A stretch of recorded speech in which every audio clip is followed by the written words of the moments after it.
Daf Pei Beis Amud Aleph, 3 lines from the top to 2 dots. Amalei Rav Huna l'Rav Abrei. Rav Huna said to Rav his son, "My time lo shchichas kamei Rav Chisda the mechaden shmaitza." Why don't you frequent the shir of Rav Chisda?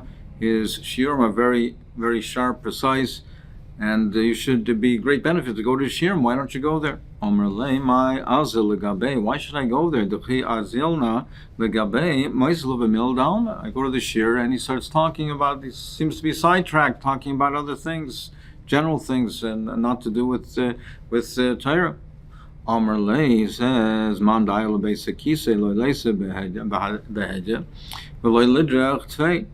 He says a person that is going to the basic kisei, he shouldn't go quickly and suddenly and forcefully, and he should not exert himself too much.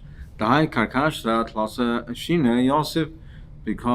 the rectum has 3 teeth, literally 3 teeth. What it means is 3 muscles.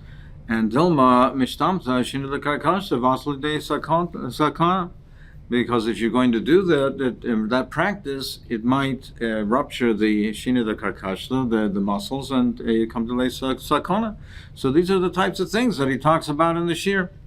Amrlei, he answered back to me, he says, "Who asik b'chayed raisa?" He's being asik in person's well-being and his what he needs to for it to be healthy and for his life. Vat amra b'milad alma. And you're telling me that these are side things, Mili Dalma? Kolshkein Zilgabe. Certainly you should go to his shir. He's teaching you very important things. The Gemara continues with the discussion of being mekaneach in the basic kisei. Hoyelefan of tzror v'cheres. If he has in front of him, he has either a tzror, a stone, or cheres, or clay shard, a piece of clay, of cheres. So if that's the choice, what he has to use, Rav Huna Omar mekanech b'tzror ve'ena mekanech b'cheres. Rav Huna says he should use the tzror, the stone, rather than the cheres. Rav Chisda Omar mekanech b'cheres ve'ena mekanech b'tzror. And Rav Chisda said the choice should be rather take the cheres rather than the stone. This is talking about on Shabbos, and we're matter using a stone because of kavod abrius. The question is, if he has a choice between the cheres or the stone, should he perhaps use the cheres?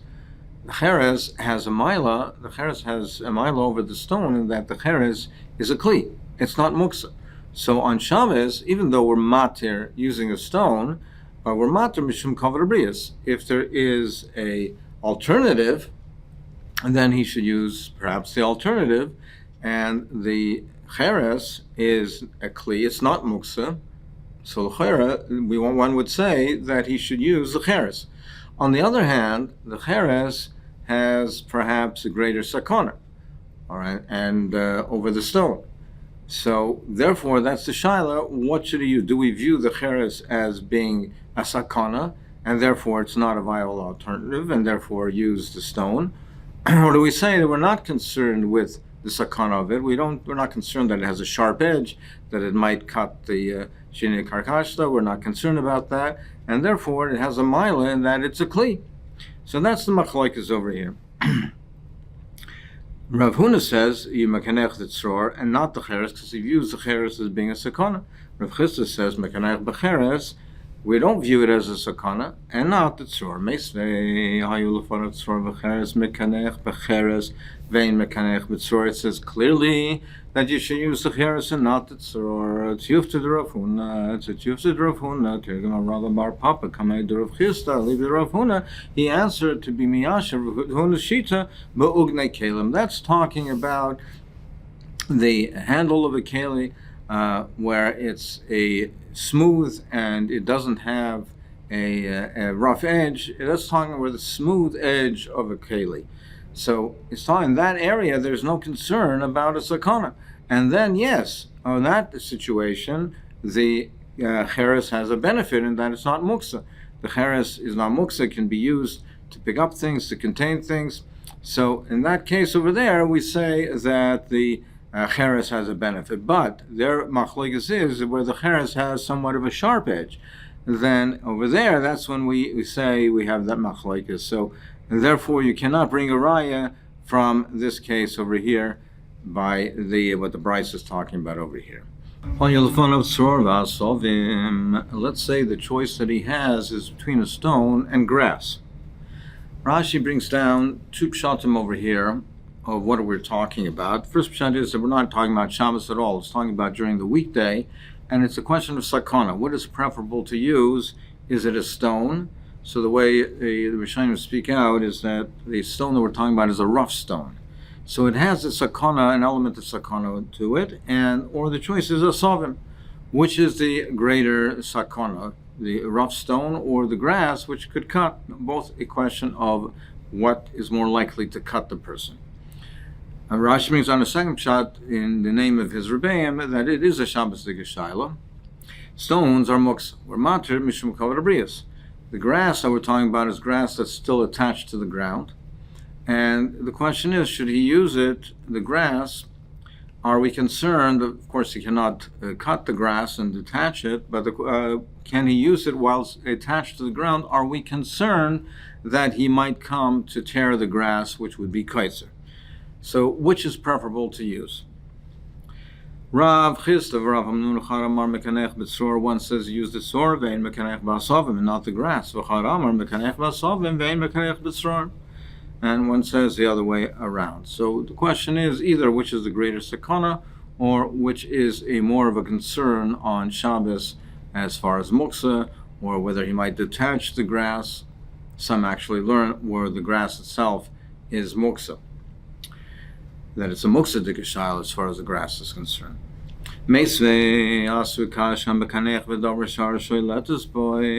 If he is mekanech with something that can be burnt by the fire, the teeth of the rectum, the muscles, the will fall out. It's a sakana. So how can you say that you can use grass? It says clearly that you cannot use something that can be as flammable, that can be consumed by the fire. The more answers like and that's different where it's lach or yavish. This brisa that says that it's also is talking by dry thing, dry grass. So a dry grass is flammable, and that would be a sakana. Our machlekes over here is where the grass is wet. It's not flammable. It's not considered dorish or shletus boy, and that's the machlekes that they have between tzror and that type of a sovim. There's much discussion in the Paiskim that it seems to be a clear halacha that you cannot be mekanech with dorish or shletus boy. Now, what's common nowadays, of course, is paper, which is dorish or shletus boy. How is that mutter? The Ramah brings down, Shulchan Aruch brings the halacha that it's also lekanech b'dor shaletzes by. The Ramah says, however, nowadays it's Shemer B'Sayim Hashem, that it became commonplace, and we apply the principle of Shemer B'Sayim Hashem, that Hashem protects the foolish ones, and therefore people are not noyeg to be zohir with this. Others say that nowadays it's the isser that it's involved over here is als kishuv. It's a kishuv to get shaila. That's the sakana that's involved. And nowadays, for several reasons, we're not that zara with kishuv. Kishuv is not that prevalent nowadays. So the Aruch HaShulchan says that's why we're not so careful with this. Others say that our bathrooms are primarily indoors, not outdoors. There's less kishuv indoor than outdoors. So for all of these reasons, we are not careful with this nowadays, with this Isser of Dover Shah or Sholet display. The Gemara continues on with other practices for the basic kisei. If a person has to relieve himself and he holds himself back,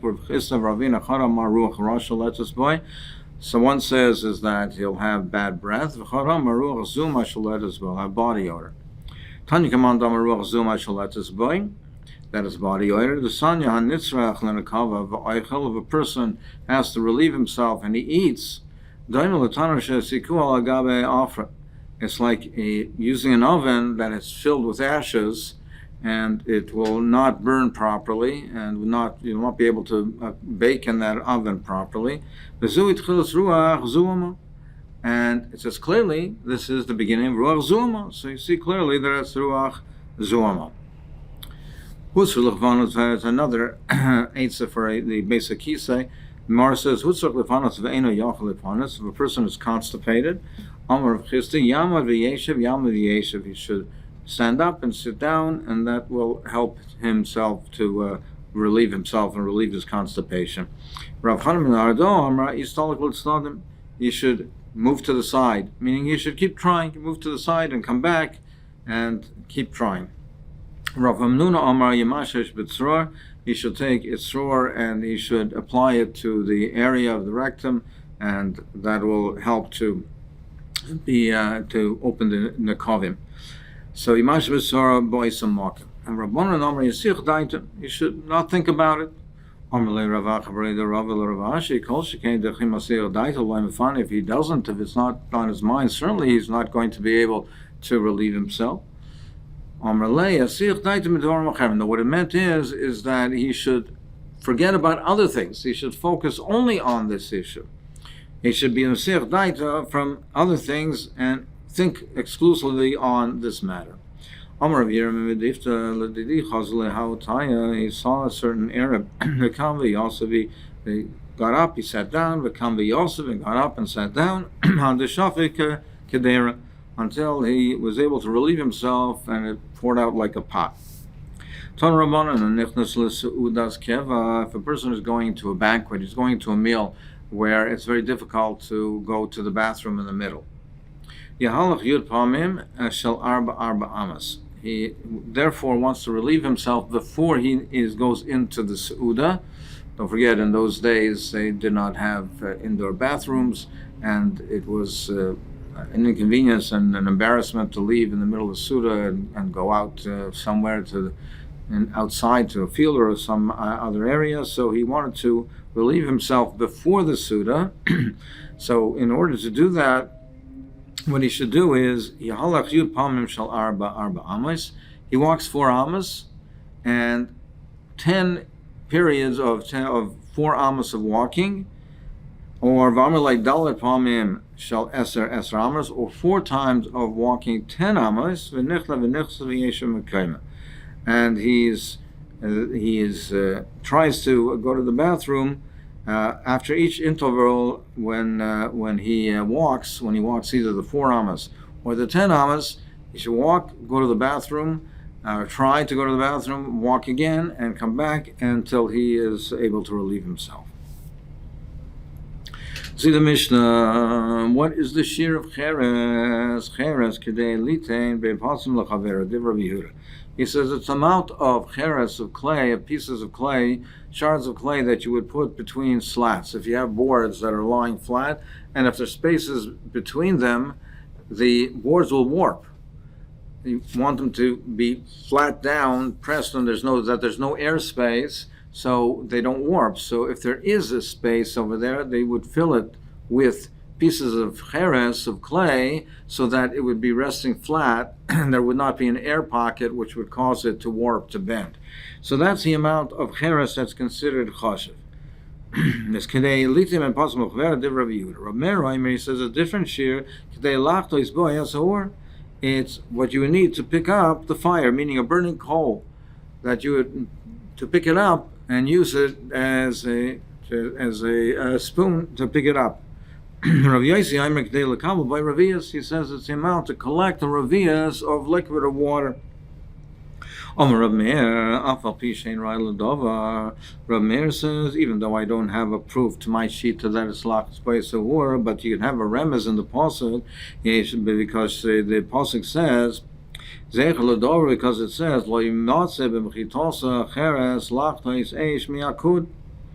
the Navi says, Yeshaya, the Navi says, is that you relying on Mitzrayim, you're relying on the Mitzrayim for your protection, and you, Klal Yisrael, don't rely on Hashem, you're not B'teich B'Hashem. Mitzrayim will topple and fall over like a wall and be nothing left from it, and there will be nothing left amongst the in broken pieces of the clay, even to take a piece of it to pick up the fire, the burning coal. So you see that what is choshev, there won't be even a remnant that's choshev to pick up the coal. You see that the amount of cheres that's choshev is lachtas eish miakud.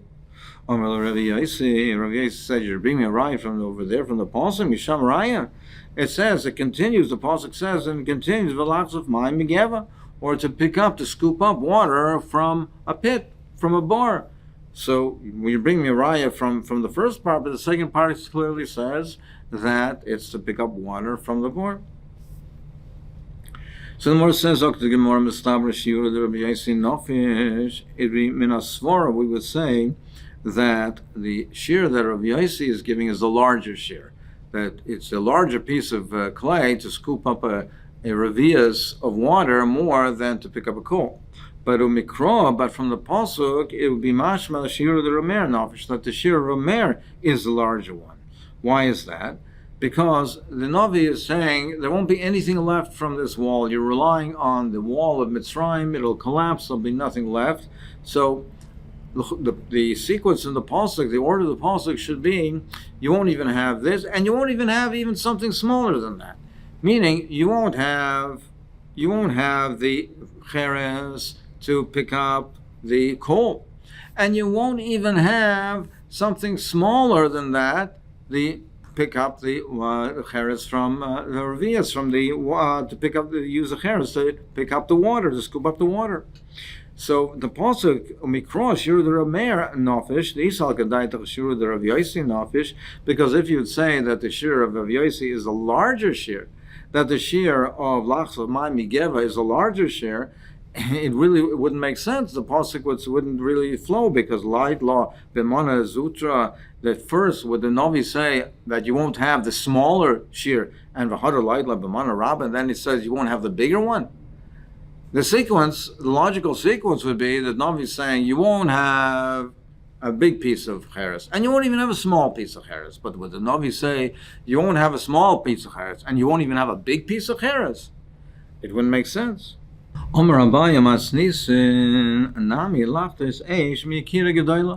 said, no, we can reconcile this with the Mishnah as well. The Mishnah can be talking in the same way as well. And that really Rameir is a larger share. And when it's talking about lachtais, when it's talking about to pick up the coal, lachtais ba'yasa'ur, it's talking from a large bonfire. If it's a large bonfire, you can't pick up even a small coal. As Rashi explains, even a small coal you can't pick up with a small piece of cheres, because you can't get too close to the fire. So we're talking about from a large fire, and therefore you need a larger piece of cheres. So therefore, both in the Mishnah and from the pasuk, it's Rav Meir is the larger shir, and Rav Yosi is the smaller shir. Rav Yosi ever misham raya, Rav Yosi time Rav Meir. You're reading me a right from the pasuk that it says that you won't find that cheres lachnes eish miyakud, but the end of the pasuk says belachs my megeva. So Shapir Kamer Le Rav Yosi Rav Yosi has a very good tiny. He's saying clearly the pasuk says that my megeva. But Rav Meir, how does Rav Meir understand it? Rav Meir lo mi boy Kamer. It's lo mi boy mi de chashiv in shidlo ishtachach. No, what it means to say is that not the way you're understanding it. Rav Meir says it's not the way Rav Yosi is understanding it, that the Navi is saying that you won't have even anything of significance, even cheres, lachs of my migeva. He's saying, no, that's not the pshat in the pasuk. He's saying, let me buy me the chashiv lim shelo ishtachach. Not only would you'll not find something of significance, meaning that the cheres lachtes eish miyakud, that is significant. You won't have even you're not even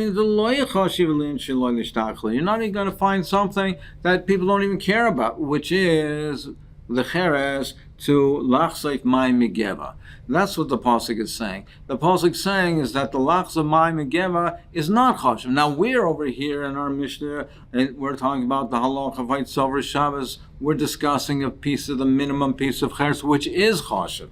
So that's what he means to say. He says is that the pasuk says that what is chashiv is the lachtais eish miakut. what it says, "V'lachsa my megeva," and that is not chashuv. And obviously, that you won't even find that which is not chashuv. But for our discussion, our purposes, we're looking for the minimum size of the cheres, which is chashuv, and that is the amount is lachtais eish miyakud. Hadar lachamaytzi yain, hadar lachamaytzi yain, hadar lachamaytzi yain. Amar Rabbi Akiva.